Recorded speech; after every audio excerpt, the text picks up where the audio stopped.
UFC 318 just got announced. Dustin Poirier will be facing Max Holloway in his retirement fight in New Orleans, and your boy might actually go to the fights. I'm going to have to see, but Dustin Poirier, Max Holloway 3 for the BMF belt in New Orleans, UFC 318. It's done. It's signed. It's sealed.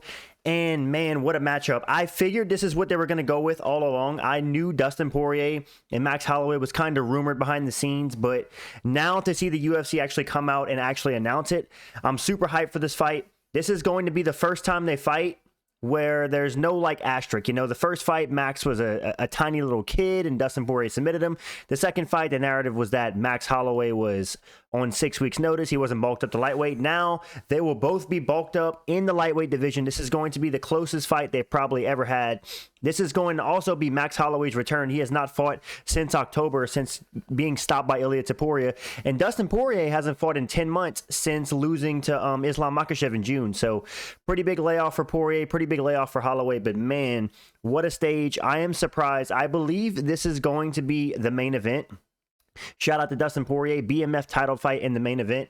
And listen, man, Dustin Poirier, he's had an amazing UFC career. I'm so happy to have followed his career throughout the entire UFC. We're both from the hometown of Lafayette, Louisiana. Shout out all the Lafayette homies out there. And yeah, let's talk about the matchup. Dustin Poirier versus Max Holloway 3. This is actually crazy. If Max Holloway loses to Poirier, here's a crazy stat. He will be 0-3 to two separate fighters in the UFC. Dustin Poirier and Alexander Volkanovski. I think that would be a first in UFC history. But Dustin Poirier, as you guys know, holds 2 wins over Max Holloway. He's up 2-0, and Holloway has a chance to settle the score. Now, I never liked this matchup for Max Holloway because although Max Holloway claimed to be the best boxer in the UFC back in 2021 when he faced Calvin Kattar, Dustin Poirier has proved that he's a better striker than Max Holloway in their second matchup.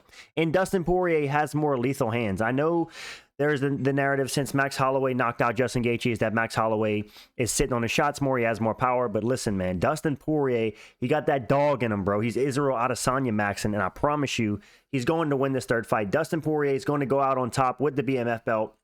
He failed to capture it in July of 2023 against Gaethje. He got head kick KO'd, but Max Holloway ain't KOing Dustin Poirier. Dustin Poirier's taking that BMF strap back to Lafayette, and he's going to retire off into the sunset. And although Dustin Poirier will never have captured an undisputed title, he will have captured an interim title and a BMF title. And yeah, man, I'm excited for this fight. Of course, there's a chance for Holloway to win. We don't know how Dustin Poirier will look after 9 months off. You know, he's had a pretty big long layoff. 9 months, 10 months. It's not the craziest. We see guys go out years at some point, but I think Dustin Poirier is the better striker. I don't think this fight's going to be contested on the ground. I think it's going to be a striking battle, and I just think Dustin Poirier is the better striker. I don't think he's taken as much damage as Max Holloway, but let's be real. These guys combined have taken a ton of damage throughout their UFC career, and it kind of sucks for Holloway if he does lose to retiring Poirier, because then Holloway will be on a 2-fight losing streak, a loss at featherweight, then a loss up at lightweight to a guy who's retiring. It wouldn't be great for Holloway, but nonetheless, the fans can expect an absolute banger in this matchup, and yeah, I am going to predict Poirier. I do not think Poirier will be able to finish Holloway. Holloway is tough. I don't think just because Dustin Poirier Ilia Topuria was able to knock out Max Holloway that all of a sudden his chin's going to be going.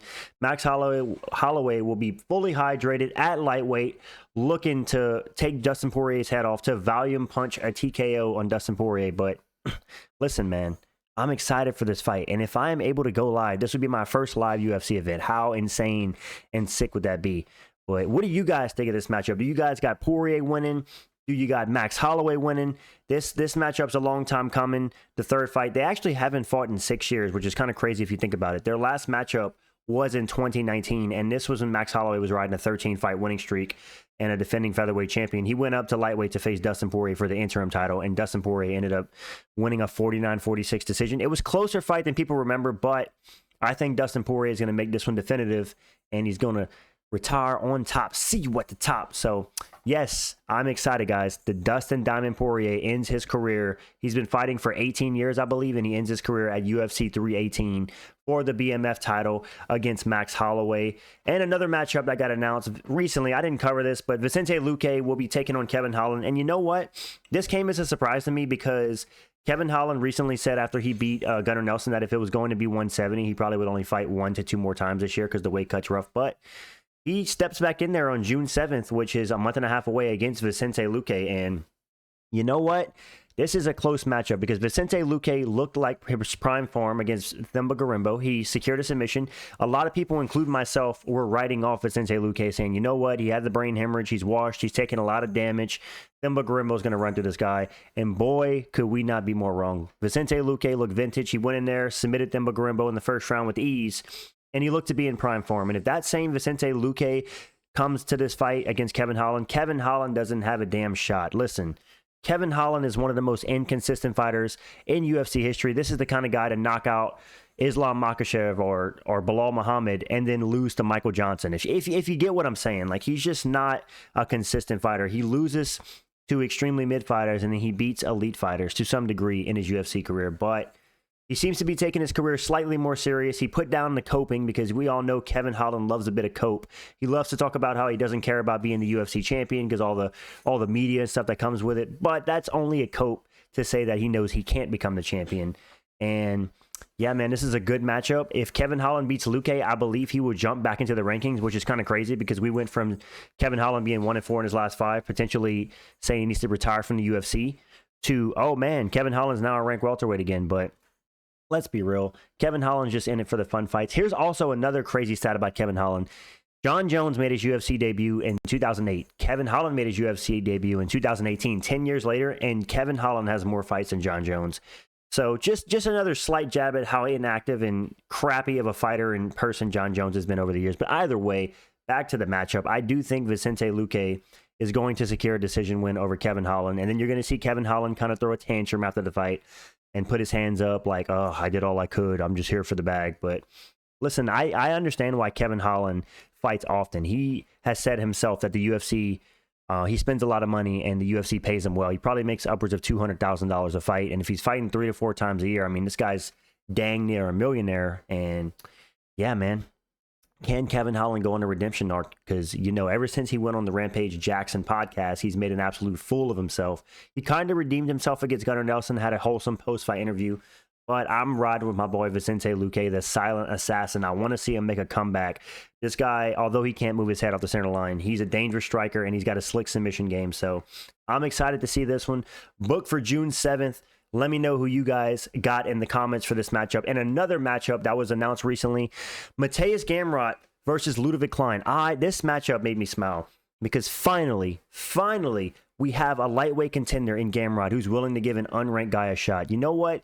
This matchup tells me they need to make Michael Chandler versus Fares Siam, another UFC lightweight on a 5-6 fight win streak. Ludoveit Klein is on a 6-fight win streak, and Gamrot, you know, he's coming off that loss to Dan Hooker, I believe, hasn't fought since. And listen, man, Gamrot's been kind of mid these last 3-4 years. I haven't been too impressed with Gamrot, so let's see what he's all about. You know, Gamrot's, he's getting up in his mid-30s as well. He's 34.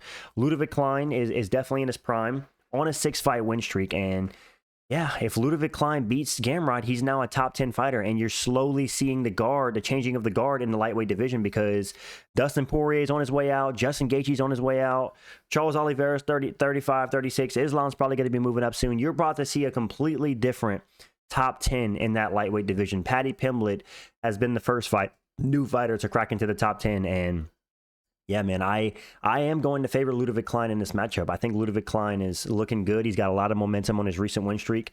Gamrot has literally zero momentum. When's the last time he fought? It was against Dan Hooker, and he dropped a split decision. Am I crazy to say that? But I just haven't been impressed with Gamrot in recent times. I think Gamrot's been one of the most overrated lightweights because he had that really close fight with Arman Tsarukyan that they gave it to him, although I thought Arman won. Listen, dude, Gamrot's good at getting takedowns, but he has no control. He has no submission threat. He did in the beginning of his UFC career, but once he got faced up against more elite UFC fighters, he seems to really struggle to be able to find a finish. And over a guy like Ludoveit Klein, who has solid grappling in his own right, I think he's going to hold his own in the grappling against Gamrot. And listen, I wouldn't mind a TKO win for Ludoveit Klein. So I'm excited for this matchup. You guys already know I love whenever the top 10 or top 15 fighter gives the unranked fighter a shot, like Dustin Poirier did to Benoit Saint-Denis, like Gamrot did to Klein. And now it's time for Michael Chandler to put up or shut up. Michael Chandler versus Fares Siam. Let's book it, UFC. We need to get these old heads out of the lightweight division. It's time for a new lightweight division because we all know, historically speaking, the UFC lightweight division is the strongest division overall, but being that all the old heads have just been fighting each other and circulating matchups the last 5 years, it's finally time for the changing of the guard, and I'm excited. Let me know what you guys think of these matchups. Are you guys excited for Dustin Poirier to end his career against Max Holloway? We already know that's going to be an absolute banger. And yeah, man, give me your thoughts in the comments. I appreciate you guys. I'm out. Deuces.